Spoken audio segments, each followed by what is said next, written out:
देहरादून में मंत्री गणेश जोशी ने अधिकारियों के साथ की समीक्षा बैठक। पॉली हाउस निर्माण कार्य में तेजी लाने के दिए निर्देश। अधिकारियों से नए प्रयोगों को बढ़ावा देने की अपील। देहरादून में फिटनेस के प्रति लोगों को किया जा रहा जागरूक। एसएसपी ने जवानों को फिजिकल फिटनेस के प्रति किया प्रेरित। अधिकारियों और कर्मचारियों को दिया आवश्यक निर्देश। उत्तराखंड पुलिस ने शुरू की चारधाम यात्रा के लिए तैयारियां। रेंज कार्यालय में चारधाम यात्रा कंट्रोल रूम की स्थापना। एक ही मंच से होगी सभी व्यवस्थाओं की निगरानी।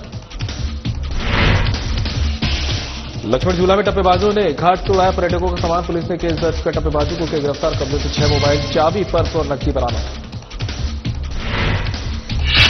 और सितारगंज में शराब कारोबारी और उसके साथी पर हमला। पुलिस ने 2 डकैतों को किया गिरफ्तार। एसएसपी मणिकांत मिश्रा ने किया मामले का खुलासा।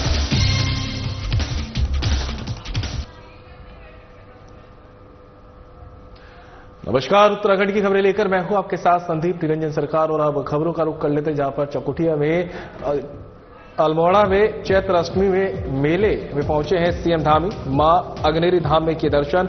मंदिर में विधि विधान से की पूजा अर्चना। समस्त प्रदेशवासियों के सुख समृद्धि की कामना। मेले उत्तराखंड की समृद्ध लोक संस्कृति और सांस्कृतिक विरासत के प्रतीक, कह रहे सीएम धामी का। मेले केवल उत्सव नहीं बल्कि हमारी अस्मिता, परंपरा और लोक जीवन का जीवन प्रमाण। हम विकास में नहीं करते भेदभाव। पीएम मोदी के नेतृत्व में उत्तराखंड के कोने कोने में समावेशी और संतुलित विकास कार्यों को दे रहे गति।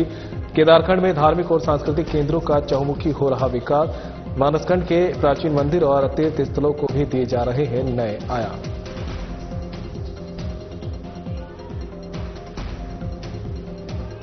के चरणों में उपस्थित होकर मुझे भी, और ये बड़ा शुभ अवसर है जहां हमारा चैत्र नवरात्रि का 7वां दिवस है और विक्रम संवत हमारा 9 संवत्सर भी प्रारंभ हुआ है। और ऐसे अवसर पर आप सबके बीच में आकर बहुत शांति भी प्राप्त हो रही है, ऊर्जा भी प्राप्त हो रही है। सच में भाइयों बहनों, रामगंगा नदी के तट पर विराजमान मां अग्नेरी का ये दिव्य धाम हमारी आस्था, परंपरा और गौरवशाली इतिहास का प्रतीक है। मां अग्नेरी का ये पावन धाम सदियों से हमारी श्रद्धा और आस्था का प्रमुख केंद्र रहा है और गेवाड़ घाटी की अधिष्ठात्री देवी के रूप में मां अग्नेरी हमेशा सदैव अपने भक्तों की रक्षा करती है और उनके सभी प्रकार के कष्टों का निवारण करती है। उनके जीवन को सुख, शांति और समृद्धि से परिपूर्ण करती है।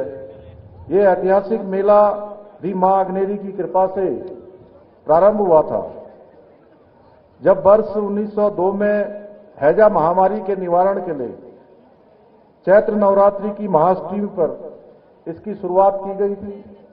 मां की कृपा से ये मेला वर्ष प्रतिवर्ष और भव्य होता जा रहा है और विस्तार रूप लेता जा रहा है।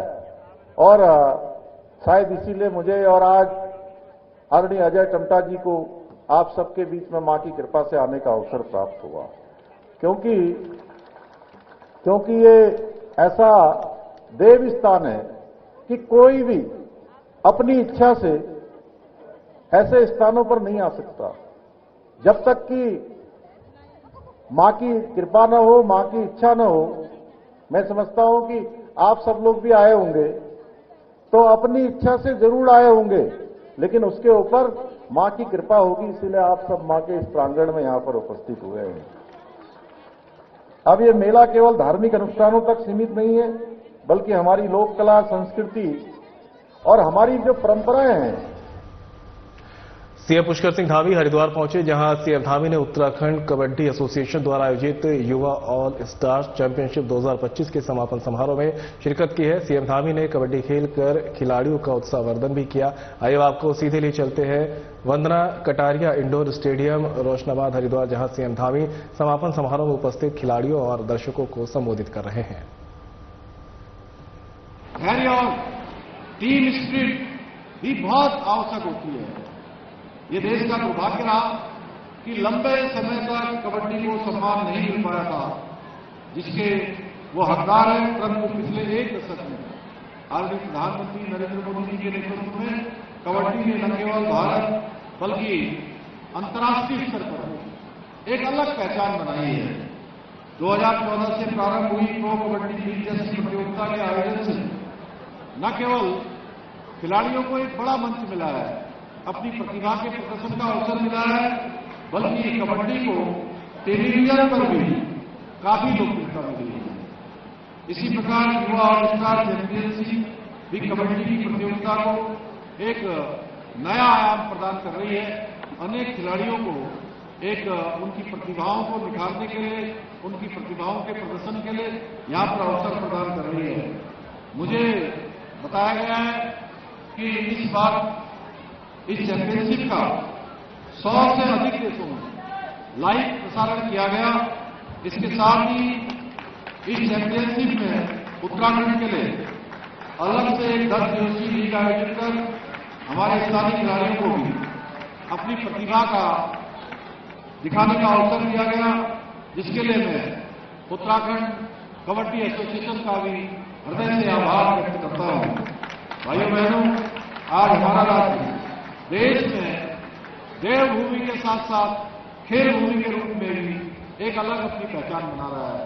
अभी संपन्न हुए 38वें राष्ट्रीय खेलों में जिस प्रकार से हमारे खिलाड़ियों ने 100 से ज्यादा पदक मेडल जीतकर 7वें स्थान पर, 24वें स्थान से 7वें स्थान पर अपनी पहुंच बनाई है, निश्चित रूप से मैं सभी खिलाड़ियों को भी मैं बहुत बधाई देता हूं। भाइयों बहनों, हमने उत्तराखंड में 517 करोड़ रुपए की लागत से अत्याधुनिक स्टेडियम बनाने के साथ साथ ही लगभग 100 करोड़ रुपए की लागत से अंतर्राष्ट्रीय स्तर के खेल उपकरण लाकर उत्तराखंड में विश्व स्तरीय स्पोर्ट इंफ्रास्ट्रक्चर विकसित किया गया है। आज ये विश्व स्तरीय स्टेडियम और खेल सुविधाएं प्रदेश के खिलाड़ियों की ट्रेनिंग का एक बहुत मजबूत आधार बन गए हैं। इसके साथ ही हमारे विश्व स्तरीय स्पोर्ट्स इंफ्रास्ट्रक्चर को लेकर बड़ी बड़ी खेल प्रतियोगिताओं के आयोजक अब उत्तराखंड की ओर खींचे चले आ रहे हैं। राष्ट्रीय स्तर की विभिन्न प्रतियोगिताएं जो पहले अन्य राज्यों में होती थी, वो अब उत्तराखंड में आयोजित की जा रही है, जिसका एक उदाहरण ये युवा स्टार चैंपियनशिप भी हमारे सामने है। भाइयों बहनों, उत्तराखंड को खेल भूमि के रूप में स्थापित करने के अपने लक्ष्य की ओर बढ़ते हुए हमारी सरकार राज्य में शीघ्र ही स्पोर्ट्स लीगेसी प्लान लागू करने जा रही है, जिसके अंतर्गत प्रदेश के 8 शहरों में 23 खेल अकादमियों की स्थापना की जाएगी, जिनमें प्रत्येक वर्ष 920 विश्व स्तरीय एथलीट और 1000 अन्य एथलीट उच्च स्तरीय प्रशिक्षण प्राप्त करेंगे। इन अकादमियों में राष्ट्रीय और अंतर्राष्ट्रीय स्तर के प्रशिक्षकों के साथ साथ sports science expert, physiotherapist, conditioning coach, diet specialist और साइकिट्रिस्ट भी तैनात किए जाएंगे।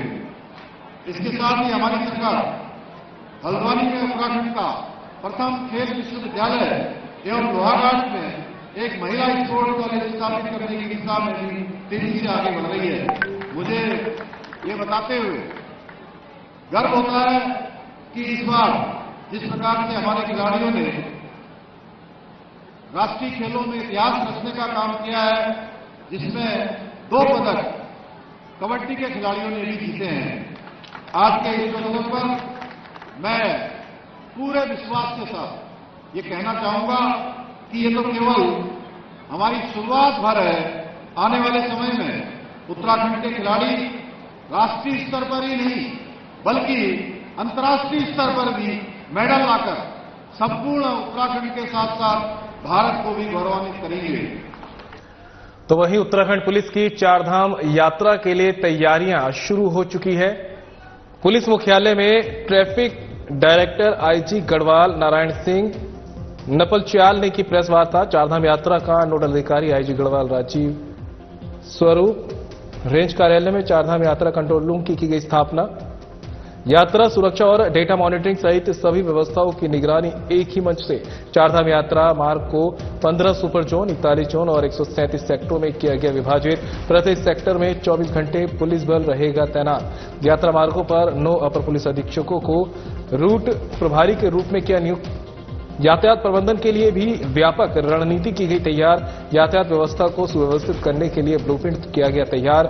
समस्त जनपद प्रभारियों से लिया जा रहा फीडबैक। यात्रा मार्गों पर आवश्यक पुलिस बल का किया जा रहा आकलन। एसपी विकास नगर और एसपी ऋषिकेश को यात्रा कैंप स्थापित करने के दिए निर्देश। चारधाम कंट्रोल रूम में एक वेलफेयर ऑफिसर किया जाएगा नियुक्त।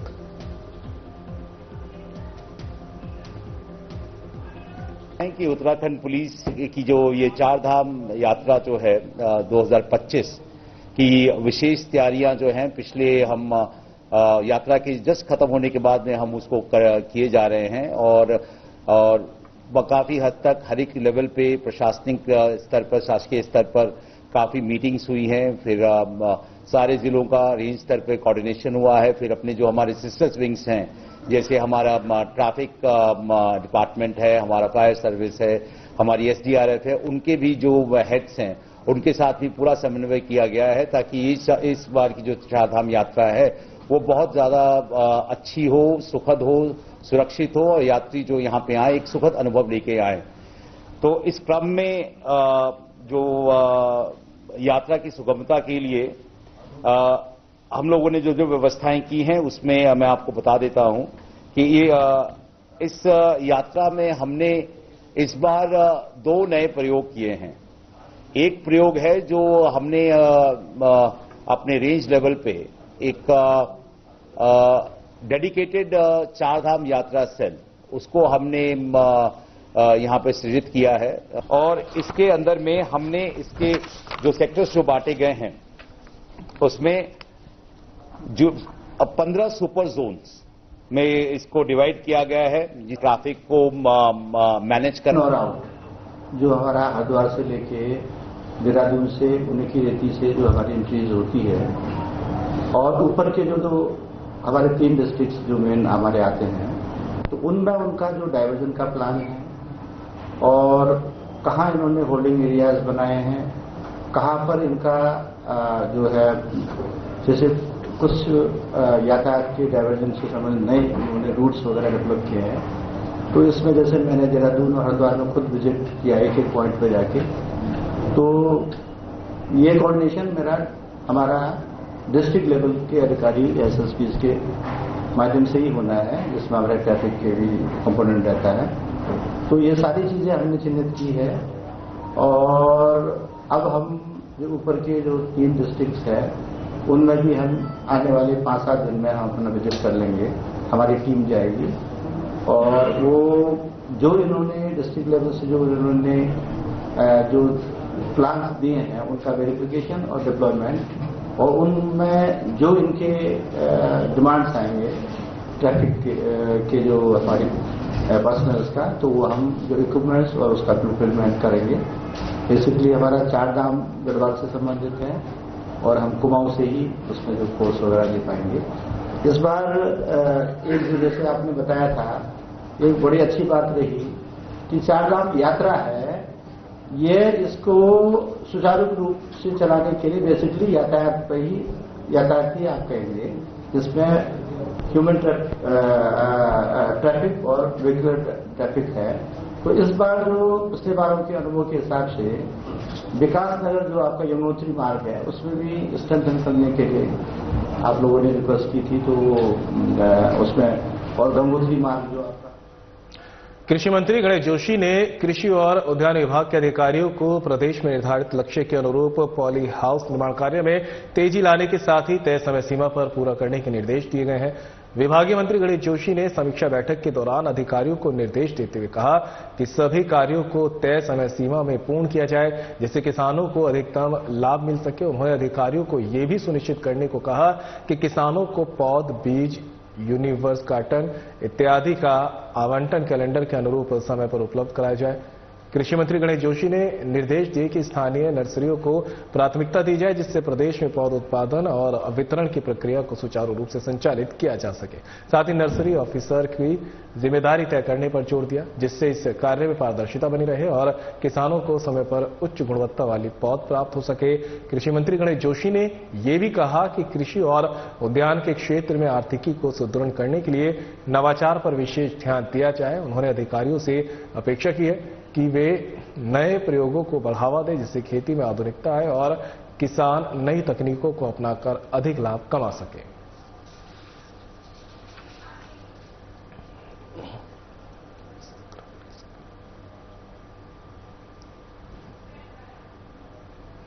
तो वहीं सीएम पुष्कर सिंह धामी के विकसित उत्तराखंड के सपने को साकार करने में लगे हैं डीएम सविन बंसल। जनमानस को सुगम सुविधा आइडिया ऑटोमेटेड पार्किंग ने गागर में सागर वाली कथन को कर दिखाया साबित। ऑटोमेटेड पार्किंग निर्माण में पकड़ी गति, जल्द मिलेगी सौगात। 1 माह के भीतर देहरादून में दिखेंगे वाहन मैकेनिक रेक्स पर पार्क।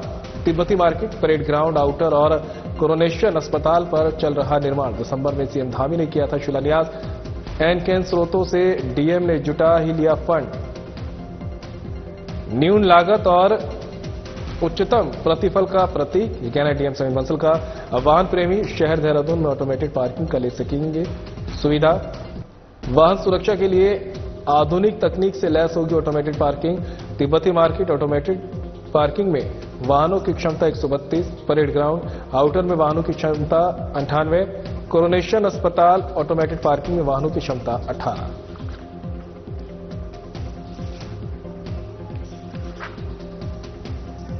ऑनरेबल सीएम के संकल्प हैं, डायरेक्शंस हैं कि हमें हमारे जितने भी टियर 1 सिटीज़ हैं और particularly capital city of Dehradun, तो यहाँ पे हमको पहला तो नई टेक्नोलॉजी डेमोन्स्ट्रेटर्स लाने हैं। जो नई आविष्कार है, नई टेक्नोलॉजी है, उसको हम कैसे डेमोन्स्ट्रेट कर सकें कि जिससे उसका अनुसरण दूसरे जिलों में भी हो और जितने हमारे निवेश हो रहे हैं वो आइडियाज़ उन निवेश का अंग बने।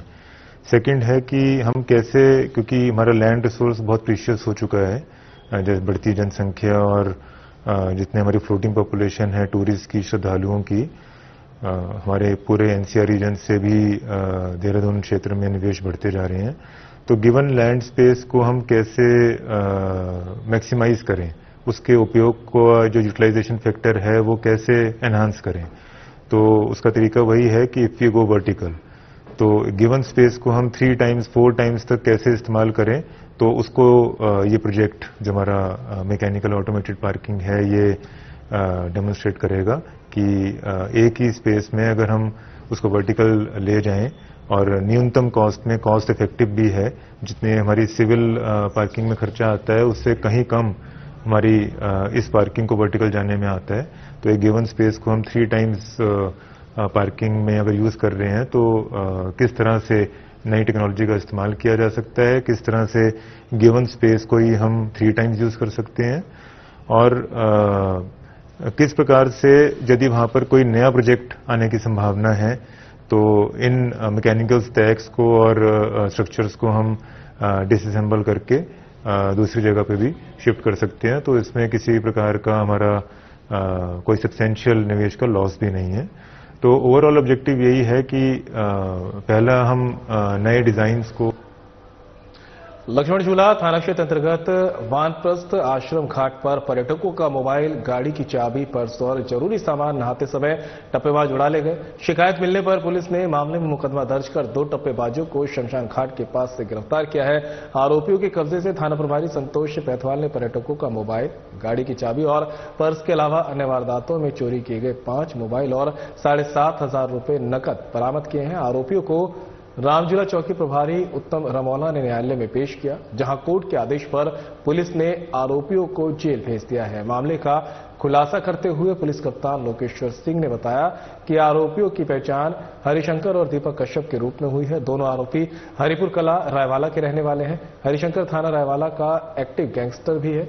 आरोपी पर नशा तस्करी, गुंडा एक्ट, अवैध हथियार रखने से संबंधित 13 मुकदमे अलग अलग थानों में दर्ज है, जबकि दीपक कश्यप के आपराधिक इतिहास की जानकारी पुलिस जुटा रही है। पूछताछ में दोनों आरोपियों ने बताया कि वो नशे के आदी हैं, इसलिए आपराधिक वारदातों को अंजाम देकर अपने नशे की लत को पूरा करते हैं। ऋषिकेश क्षेत्र के अंतर्गत टप्पेबाजी की घटनाएं करने वाले 2 मुख्य अभियुक्तों को हमारी टीम के द्वारा गिरफ्तार किया गया है। लक्ष्मण झूला क्षेत्र के अंतर्गत आश्रमों और होटल्स और आने वाले टूरिस्ट के द्वारा ये शिकायतें दर्ज करवाई जा रही थी कि कुछ अभियुक्त हैं जो कि यहाँ पर टप्पेबाजी की घटनाओं को अंजाम दे रहे हैं, जिसका हम लोगों ने संज्ञान लिया और संज्ञान लेने के उपरांत ये पाया गया कि 2 व्यक्ति हैं जो कि बार बार ये पिक पॉकेटिंग की घटनाओं का अंजाम दे रहे हैं, कई लोगों के मोबाइल्स की चोरी की घटनाओं को अंजाम दे रहे हैं। इन दोनों व्यक्तियों को हमारी टीम्स के द्वारा गिरफ्तार किया गया है और इनके साथ 6 महंगे फोन भी बरामद किए गए हैं और कुछ कीमती सामान भी इनसे बरामद किया गया है। इन दोनों अभियुक्तों को गिरफ्तारी के उपरांत आज न्यायालय पेश किया जा रहा है। सीएम धामी की नई मुहिम, फिटनेस के प्रति लोगों को किया जा रहा है जागरूक। तो सीएम धामी की नई मुहिम आप तक पहुंचा रहे हैं, जहां पर फिटनेस के प्रति लोगों को जागरूक किया जा रहा है। पुलिस लाइन देहरादून में परेड का आयोजन। एसएसपी अजय सिंह ने जवानों को फिजिकल फिटनेस के प्रति किया प्रेरित। अधिकारियों और कर्मचारियों को दिया आवश्यक निर्देश। नियमित रूप से पुलिस कर्मियों की कराएं परेड। महिलाओं की सुरक्षा के लिए बनाए गए प्रावधानों और अधिकारों के संबंध में दी जानकारी। एसएसपी ने महिला पुलिसकर्मियों और स्कूली छात्राओं को समझाया आत्मरक्षा का महत्व।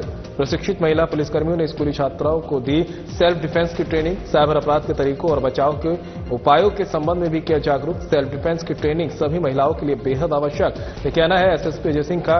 प्रशिक्षण से बढ़ेगा महिलाओं का आत्मविश्वास। सेल्फ डिफेंस की ट्रेनिंग महिलाओं के लिए मानसिक और शारीरिक रूप से बेहतर बनने में होगी सहायक साबित।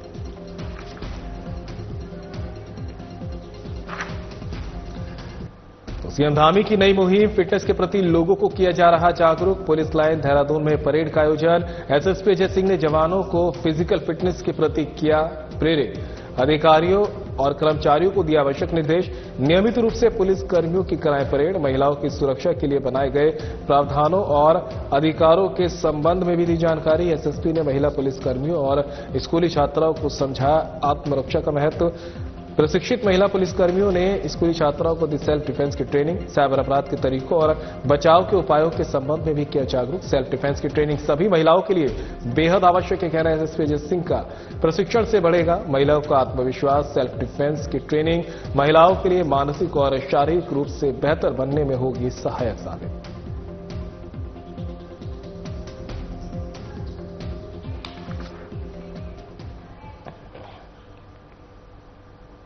तो वहीं लालकुआं के शराब कारोबारी और उसके साथी पर हमला कर 70 लाख की डकैती की घटना को अंजाम देने वाले 2 डकैतों को पुलिस ने गिरफ्तार करने में सफलता हासिल की है। अपराधियों के पास से पुलिस ने 26 लाख रुपए बरामद किए।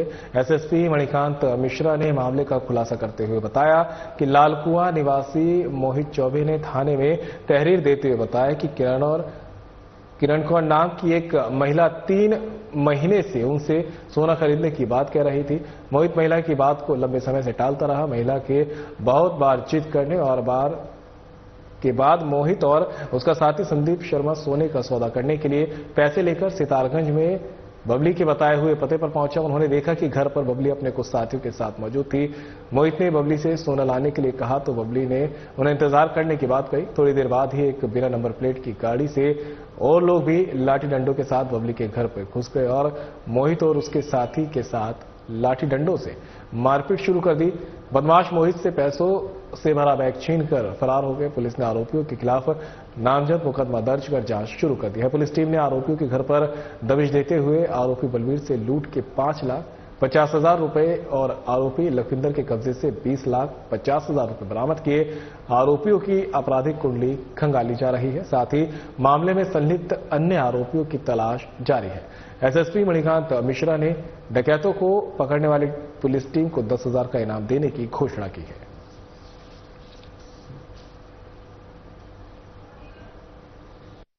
मुख्यमंत्री उत्तराखंड महोदय के उत्तराखंड राज्य को अपराध मुक्त और भय मुक्त करने के लक्ष्य को पूरा करने में उधम सिंह नगर पुलिस निरंतर कार्रवाई कर रही है।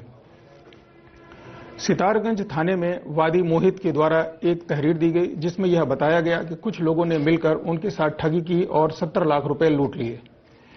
इनकी तहरीर के आधार पर अपराध पंजीकृत किया गया और अभियुक्तों की गिरफ्तारी का प्रयास किया गया। कल 2 अभियुक्त गिरफ्तार किए गए, उनके पास से 26 लाख रुपए भी बरामद किए गए।